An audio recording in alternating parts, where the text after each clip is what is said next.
This is Life Lessons Lounge, and I'm Igina Gerazi.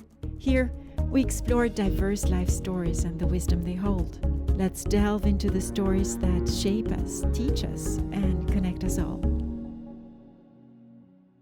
Welcome to this episode of the Life Lessons Lounge. Today, I'm thrilled to introduce you to Emmy, the very first artist on the podcast.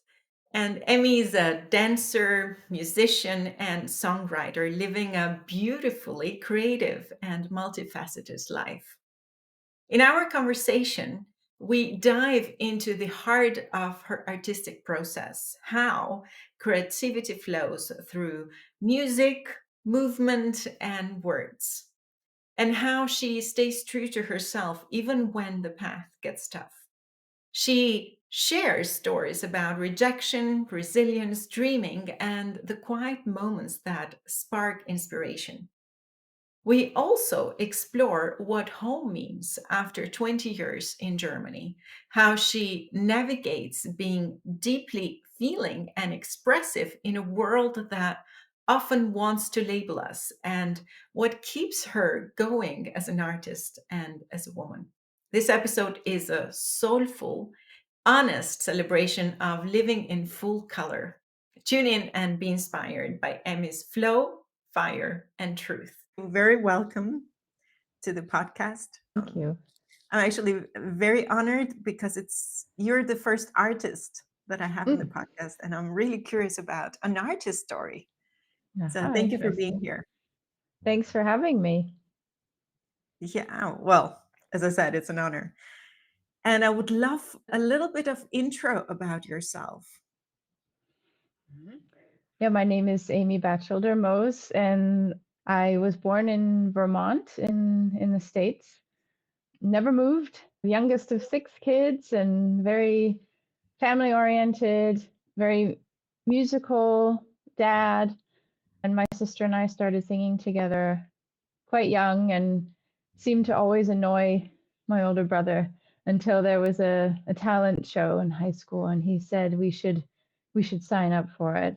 And we were so surprised because he always asked us to stop singing. So that was kind of the start of this wonderful, wonderful, thing that my sister and I have together to this day. And I was, an extremely shy child. I think in part of I didn't need to speak. Everybody spoke for me. I was the youngest. And when I found dance after not making the gymnastics team because I was talking too much, my mom asked if I wanted to take ballet classes. And when that began, that was my way of expressing myself. I felt much more comfortable on stage, separated from people. And then I got to know contemporary dance and realized that's what I wanted to pursue. And music became more of a hobby, but I can't exist without it. But yeah, I'm sure we'll touch upon these things later on. But the decision to leave the States and come to Germany was not only difficult, for family reasons, friends, but also knowing that I wouldn't be singing with my sister the way that we had, and kind of those plans had to be sacrificed. So that was really hard. And now, whenever I see her, it's something I really want to do, but it doesn't work because she's very I mean, we both are. It's emotional, and so that it doesn't. Yeah, we can't really get it back because of it's a little too hard when we do see one another. I mean, we definitely do some stuff, but after a song or two, it's not possible. So that's too bad. But I live in Germany here with my husband and 2 boys. I teach dance and I work in different projects. I also perform in a few, I don't speak too much German, music performances as well. I work at a bilingual school where I'm able to incorporate music and dance in English. And yeah, the quality of life here is wonderful. And I try to get home as often as I can, but I like that Germany has the seasons that I need. and it has, well, we've chosen a place to live that reminds me very much of Vermont. So I sort of brought that with me here. Yeah, that about sums it up. Oh, I mean, I get so curious. There are so many elements that I want to go deeper into Hmm. because it's a very colorful Mm. life, and also with all the movement and the creativity and your artist part. So you are a dancer. You also do music, and you're a songwriter as well. So how Yeah, do you yeah. incorporate all of them? The songwriting was mostly done when I was feeling homesick, down, away from all this in some way, because I feel that when I'm in a really good place, I can't lie. I can't write something that hasn't happened or to me or someone close to me. And I've always tended towards melancholic songs. And my parents even would come in sometimes and ask if I'm all right. And I'd say, why are you asking? And they said, well, you're singing really sad things or really depressing. And no, I'm fine. And I just prefer sad songs. It doesn't mean I'm sad myself, but the songs that I've written have a close connection to emotions, being away from someone, of heartbreak or remembering someone or wishing for something that is just isn't possible. And so I guess I can happily say lately I haven't written much at all. So But I want to uh, understand a little bit that part of the process. Like, mm, how come, yeah, you only focus on that part? yeah, it's a way that I can express those emotions much better than speaking. I have a hard time with any kind of conflict. I very much prefer, a harmonic situation. So I feel that if I can put it into a song, I will A, be able to express it, and B, have a distance to people. I think that's part of what it is. But for me, the process, which also happens with dance,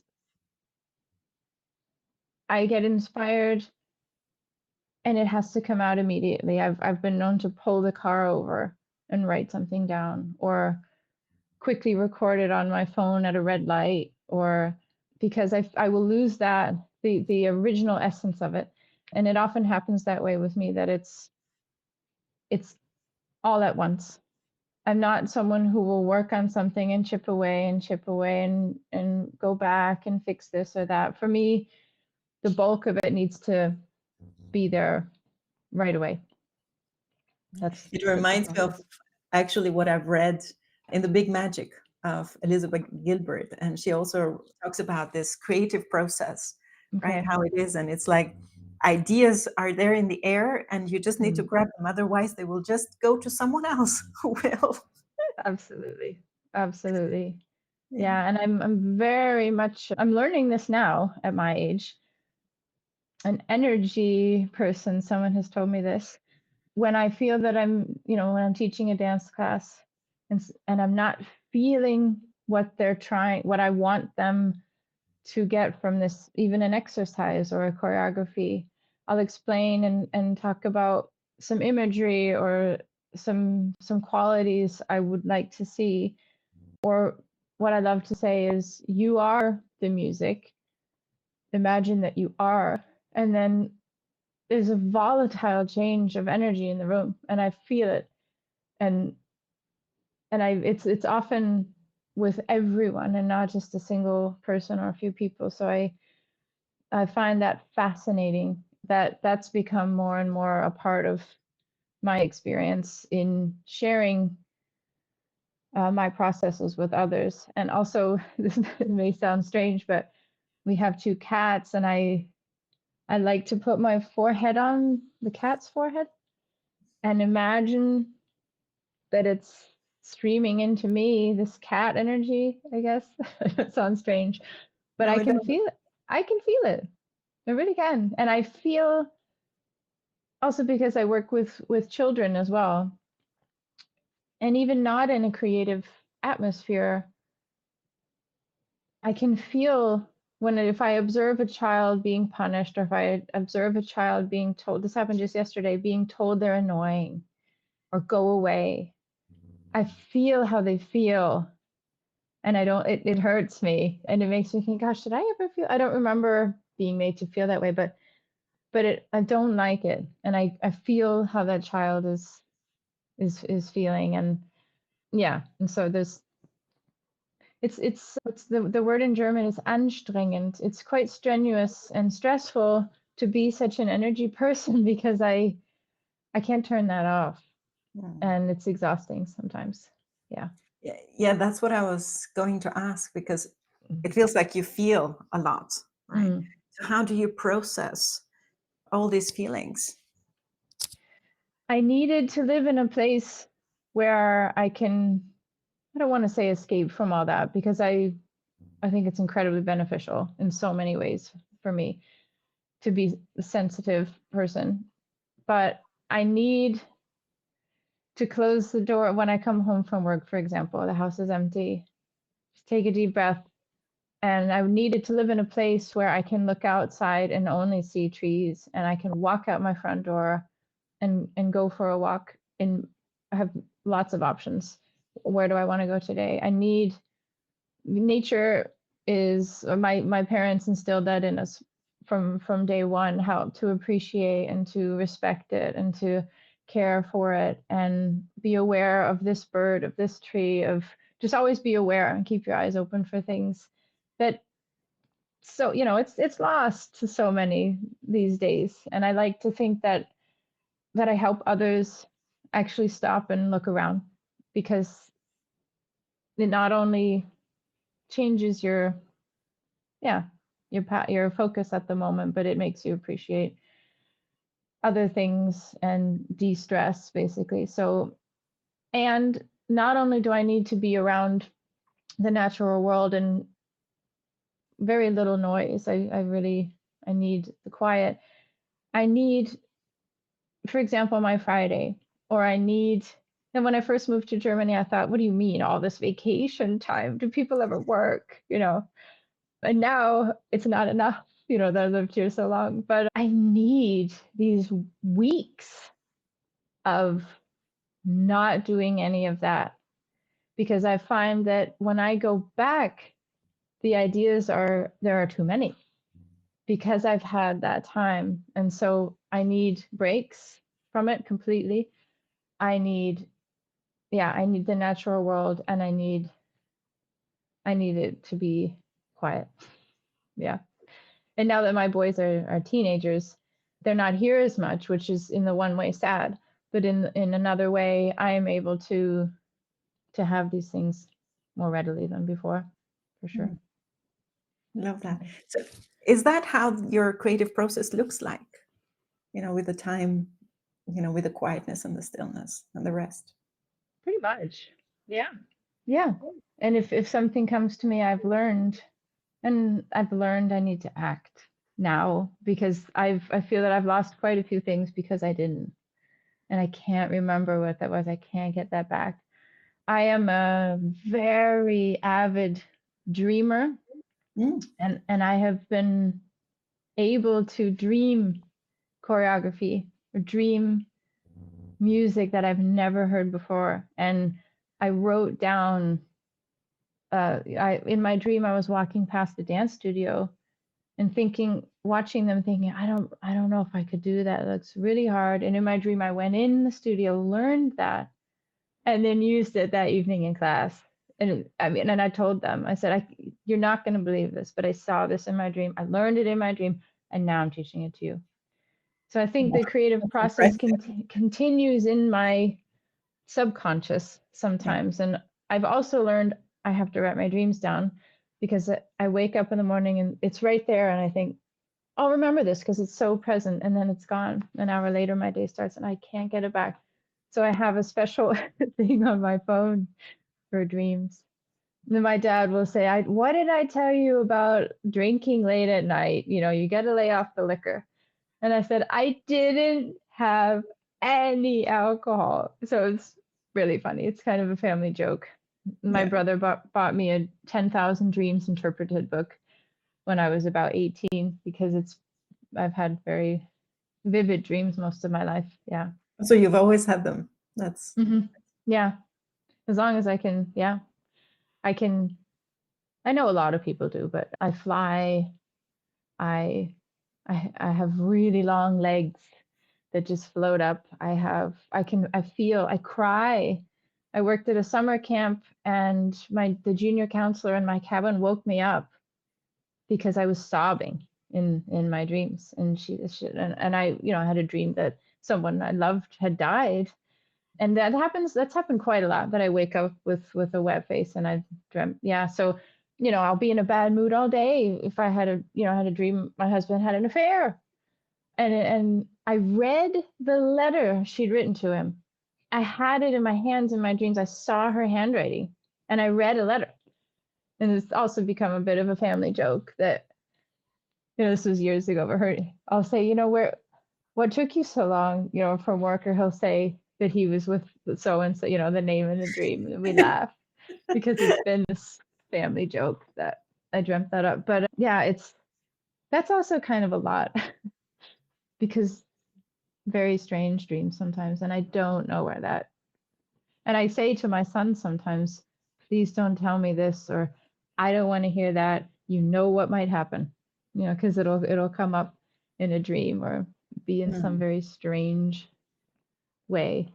Yeah. So I'd like to think that has something to do with or that's a part of my creative process. I think it yeah, is.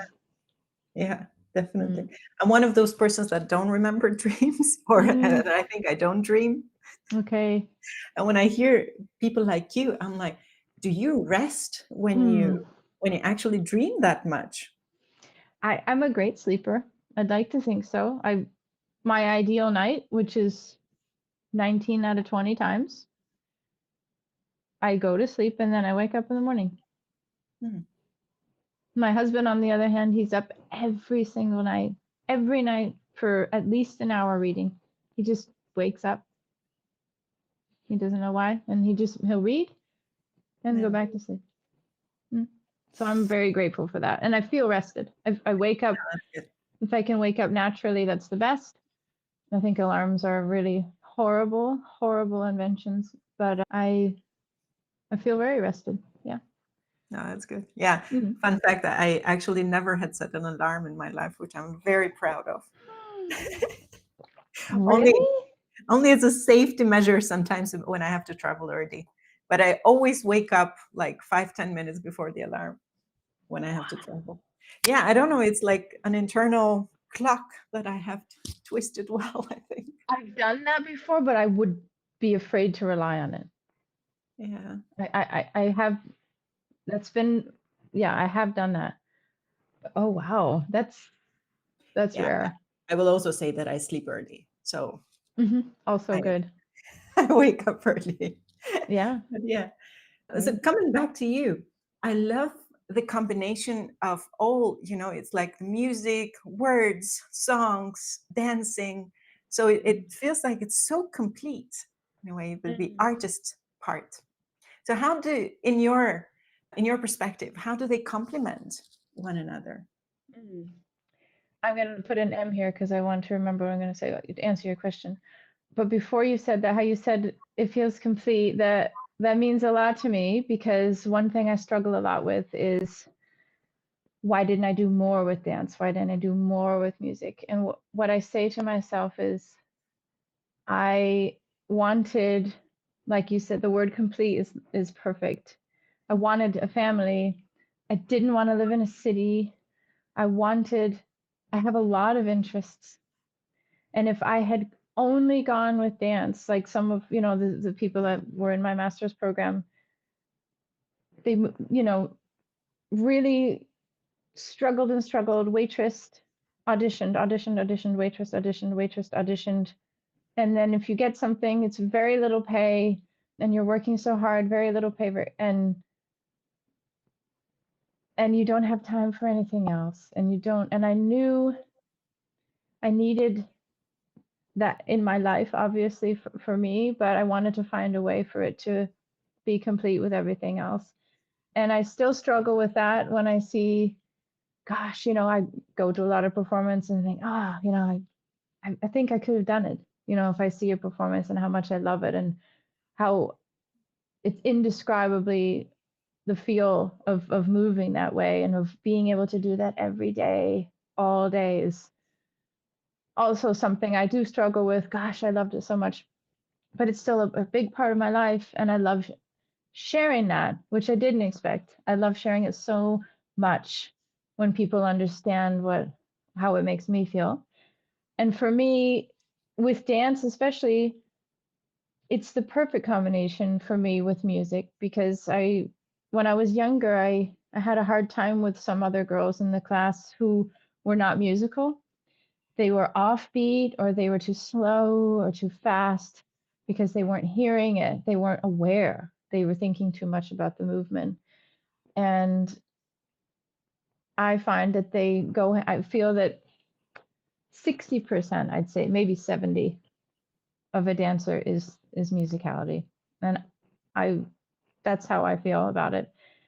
I did take a workshop once with a woman. We didn't use any music. Mm. And for me, I was thinking, oh my, I don't know. I don't know what I've signed up for here. It was incredibly important for me to be able to do this because I focused in a very different way on things even more in detail than I thought possible. But, and I feel that it's important to be able to do this. And even in my work as a choreographer and a dance educator, I will try when I'm creating something to create something without the music and then find something that fits it instead of always thinking, oh, I hear this music, I can picture this movement to it, which is the way I naturally work. But I forced myself to do the other way around. And sometimes it's incredibly surprising how well that worked. And I'm not as bound to it, which is also, yeah, it's important to be versatile. But I find I'm just so inspired by music, also kinesthetically, that it just it's an automatic way for me to work. Some might criticize and say I'm too dependent on it, but I wouldn't like to think it's dependent. I'd like to think I'm inspired by it. So dance connects those two worlds for me perfectly well. But if it's music by itself, that connects me more to my original self, I feel. My childhood, my siblings, my dad, and dance doesn't at all Mm. because that was always just me. So I feel, yeah, but dance includes all of it. I love it. I Yeah, I love hearing you about it, and I can hear the passion that it pours out in all that you do. And I feel, when you were saying about struggling artist at the beginning, I was just wondering, like, how much of this passion keeps you on track? Like, even if you're struggling, that artists in general, they still continue, right? What do you think drives them? Mhm. I think when it's a part of your life, from childhood on, which it usually needs to be if you're going to be at that level, not only is your body so used to working that way that you feel strange when you're not doing it, I think. And working towards something with the group together, touring, traveling, and different choreographers coming in all the time with new ideas and new inspirations. Now that I'm talking more about it too, like I want to do more of it, more than I am. There's there's something about when I say I got it, a difficult sequence or I mastered this step because you've been working on yourself for so long, for so many years, that feeling is indescribable. And it's almost addicting. Say you didn't get into one audition. I always had to do a pep talk to myself because I was in a female a cappella group and some girls came to audition that were way better than us, but their voices didn't blend with us. I said, I'm sorry, we can't take you. So that really helped me when I would get rejections from auditions. And then you think, but I'm going to search for something that fits me more. And so that process as well would keep me going. Where is something that would, and then you keep going back to the studio and you keep working on these things and having to stop that. And I've had some colleagues who have completely, I, I couldn't do that. So that's what I don't understand, how they've been able to completely cut dance out of their lives, because it was such a part of their lives for so more than half their lives at least. It's my identity, and it's cell deep. That's what it feels like for me. And what keeps them drive, in spite of not earning much, in spite of living in who knows what condition, or with lots of people trying to save or having to work late in the night, I think, yeah, the feeling of being on stage, the feeling of people appreciate what you're doing, you're sharing what you love with others. It's indescribable. Yeah. I think that for me, that's what it would be. Yeah. And I look back on things and wish I had been a bit different. I saw it partly as competition. I wasn't in competitions as a dancer, but with others in the class, like, can I get praised more? Can I get that part? So I see how that can be toxic, but for me, I wish I was a little less that way, but overall the environment was quite peaceful. But I wish I saw it more as, I love doing this simply for the sake of loving doing this, not in being the best. But on the other hand, that drove me forward. So it's different for everyone, I think. Different for Yeah. everyone. And I can hear a lot of lessons learned, way, Yeah. especially with rejection and passion and keeping on. So, what have you learned so far throughout this journey? Yeah. Just going back even to when I began, yeah, that it should be enjoyed more for the sake of that, and not always seen as, sure, I wanted the part, but if I hadn't gotten it, I would have also been okay. One, yeah, just I think being more appreciative of others' abilities the way that I am now. I learned that later instead of seeing it as a competition. I learned that rejection can be the best thing that ever happened to you and you don't know it at the time. There was one incident where I had everything right. I was the only one who got it all right, but I didn't get in. Hmm. And I was so upset and basically demanded an explanation from the choreographer, which I also have learned not to do. But they said to me, I said, I got everything right. I don't understand. And they said they didn't feel anything. Oh, That they said you can learn the sequence in the next weeks. That's not what it's about. It's about the expression. And so, as you probably you could hear before what I said, that's sort of subconsciously woven into the way I teach now. That's that's a huge focus on my choreography now, is what makes you in this room, and not do you look like everyone else. I've learned, yeah, exactly that. I've never had the typical dancer's body, and also wasn't willing to go the the take those steps to look that way, which I'm grateful for my family. And we like to eat. My mom loves to cook, and my grandmother, and that was a wonderful part of our lives. And I also received rejections because of that, which I found quite hard, but it still didn't make me lose the weight. So I learned now that it's not about looking like everyone else. And I tell some young dancers this. It's about how how you move and how it makes you feel, and that therefore that brings your energy out into the room. And So it's changed so much about how the way I I am in class, and I've also learned. I think first I've said it a couple we of times. all need to hear that. We Mm, all need to hear that as women, be a dancer or not, in terms mm, of weight and body image and all that.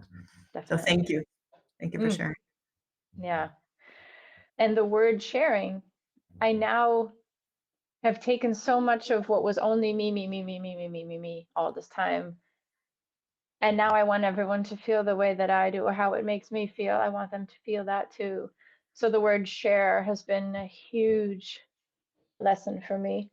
And also, every performance I have, I get nervous, whether it be through music or dance. And one thing that I say to myself every time before a performance, just share it, share the joy. And that helps calm me down a little because I think that's more of what it's about than am I going to make a mistake or what's going to happen. So, and I've also learned that mistakes always happen, and they're often mistakes that have never happened before. And so I've learned to roll with it.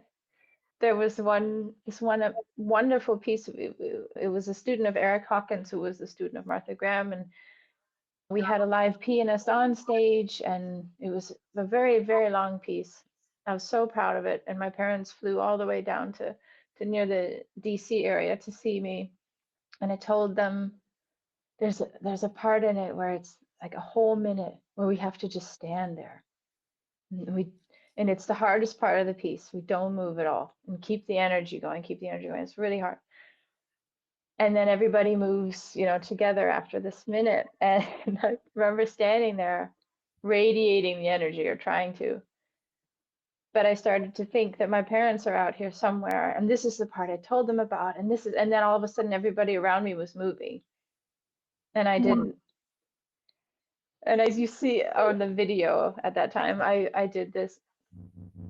Then I continued to stand there and stand there and stand there, and everyone is off the stage. And then I did the same thing alone and left the stage. So I've learned you have to think on your feet, and it turned out to actually look quite cool, but that was definitely not the way it was planned. And backstage, everyone said, "What were you doing? Why didn't you move?"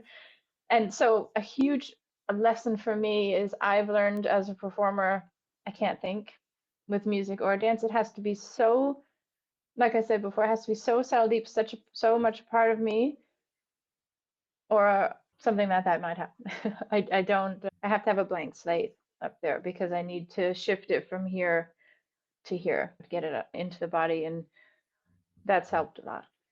Yeah. It sounds to me like there's such a high level of presence and being in the flow, like being, yeah, fully present. Mm. Yeah, that's something I talked to my husband about his job versus my job. He's an engineer. Whenever I'm at work, whether it be at the school with English and dance and music there, or in private dance classes, I have to have that, what you just said, because that's what my and that's exhausting. I said, he can be at his desk working on some graph or this or that all by himself, and he can work on something else or doing something else, and it's so completely different in a very interesting way. But that word being present is so true. Is Mm. so true.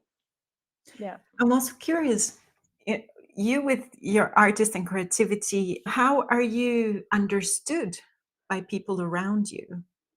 Mm. Or are you put in a box? Or are you allowed to express your creativity everywhere? Mm. I think it started early with the family that I was told I was incredibly sensitive, and it wasn't always a compliment or often not. Being one of six children, I had to go with the flow. It's just the way it is, do it. So I didn't feel that there was a lot of room there to express because things had to work. We were a lot of people, and being sensitive was me overreacting, I think. Mm. But now I think, in high school and university and beyond, and now I think that's what very much makes me me. There are people who ask me what I dreamt now, or there are people who say, I can't imagine what you're thinking at this moment, or because I mean, you can tell by the directions I've gone here, my brain kind of is all over the place. I think it's incredibly freeing to be able to be the way I am with everyone and living in this, yeah, going back for what you said originally, living in Germany, I found that a little limiting at first, and because I felt that, oh gosh, people think I'm really strange, and we live in a very small town here, and you know, 5 millionth generation living in this town, and I don't fit in their box at all. So I've always tried to surround myself with people who don't make me feel that way, who encourage me to be more of myself. And I'd like to think that some of the German friends I have here, or some friends I have in England or France who are quite reserved, I'd like to think and my own husband, I help them. I'd like to think I help them come to other thoughts. And also the children, whenever I take them on walks, I help them be aware of other things and notice, so that you can get out of that box. I was put in a box, sure, in the family of being the sensitive one, of being, you know, I've always been in touch with my body. I have sometimes this cramp between my shoulder blades that I would call broccoli back, because that's what it felt like. And that's also a family joke. And my mall knees, if my knees start to ache, as if I've been walking around a mall. The closest mall to us was 2 hours away, but that's the only way I could explain it. My parents still ask if I've had mall knees or broccoli back lately, things like that. But I'd like to think, yeah, I mean, people like my husband who, stare at a computer a lot of the day, and, you know, East German upbringing, everything's quite serious and quite heavy, that I have literally shaken him. And I try that it helps people get out of their own heads a little bit, even though, yeah, everything has its ups and downs, but it can be exhausting as well. Thank you. Yeah, it's very enlightening. Mm. I'm curious about the home part, because you've lived now in Germany, as you said, for 20 years. And what's home for you? Yeah. For some reason, I struggle still calling where I am right now, my home in Germany, calling it home. I still say, I can't wait to go home. And I mean Vermont, because we never moved, because the house I go to is the house I always lived in. That, I think, partly because of that, I will always call that home. But there's a feeling I get around my parents and my siblings that I don't get anywhere else. It's right around here, and it's this calm. I don't have to think about if I'm too much, or if I'm, different, or if it's just over. I'm just completely 100% comfortable. And I am so fortunate that I have such a family that I can feel more comfortable there than anywhere else. So I think maybe, if regardless of the house or not, I think it's the people that I was able to grow up with. And Vermont itself, I'm just very proud to be from there. People say, "Oh, you're American." I say, "But I'm from Vermont. You got to give me that." Didn't want to get into politics, but there it is. And it's just, yeah, it's such a beautiful place where I always, and I'm very much aware how lucky I am. But I had a beautiful childhood and a beautiful life there. So I think that's another reason why that will that seems home for me, the people and what wove me, basically. So, I am very happy here. I wouldn't be here. But and I love our house, and I love that we're in nature. but it's still replicating that, Mm. or trying to. So I think that's why Vermont will always be home, or my family. Mm. Yeah, that's beautiful. Mm.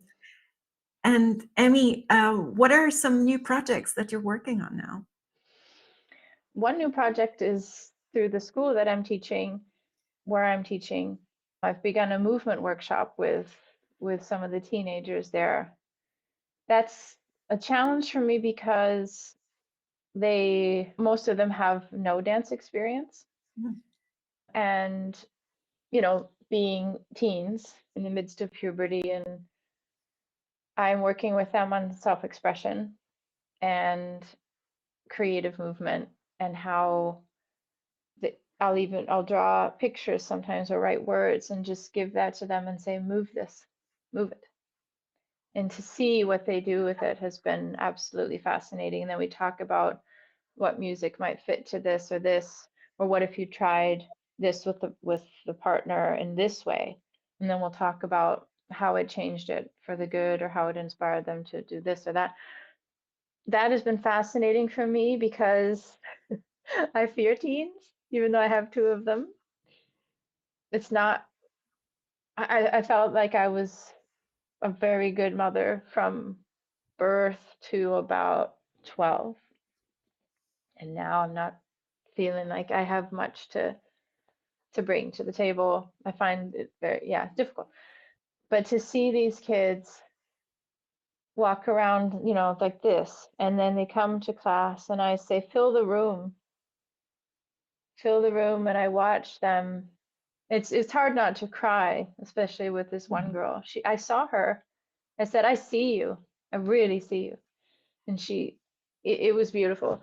So for me, this project is something that it's kind of full circle because of I was fortunate enough in my high school to have a dance class. But on the other hand, it's helping me sort of realize I don't have to be teaching them high jumps or 5 pirouettes and land it, but feeling better in themselves and feeling more confident in their expression in the way that I did then. It was part of my identity that really helped me a lot at that age. So that's been so exciting, so exciting. And another new project was actually with our mutual friend Aga, being able to do more with music and helping her with her life coaching sessions, adding a layer of music to that, and hoping that that will encourage people to get in touch with their inner emotions and be able to work on their goals through this Mm. process. Yeah. So that's also new. Yeah. It's I exciting. wish I lived close to you both so I No, can join one of the classes. yeah. Yeah. It would be wonderful. Yeah. I'm curious also, has any of your kids followed your path? Strangely enough, I've encouraged them to, because me saying, oh, it doesn't matter body shape, this or that, but they have the legs that I will never have. They would be exquisite. They have, for men, they have beautiful feet, because a lot of male dancers don't, the arch. They have beautiful arched feet and very long limbs, and they're very physically active. So I always said, oh, it would be so nice if you would take a dance class. And one of them played soccer for a while, but he's like me. I was never into sports because I'm not aggressive like that. And he now is doing mixed martial arts. Mm. And we were very skeptical at first, but watching him explain things to us, and the order of things, and the way you need to set this up, and it's basically like a choreography. And I was careful about how I worded it. I said, but that's pretty amazing how you can remember the sequences and know what it's doing and preventing someone else, so it's similar in some ways. So that makes me very happy. The younger is very much into basketball, but very open to yoga, very open to, I show him some clips of things I really like. And both of them have been not forced because we just took them with us to my performances, other performances, lecture demonstrations for children, especially with companies where there were as many men as women.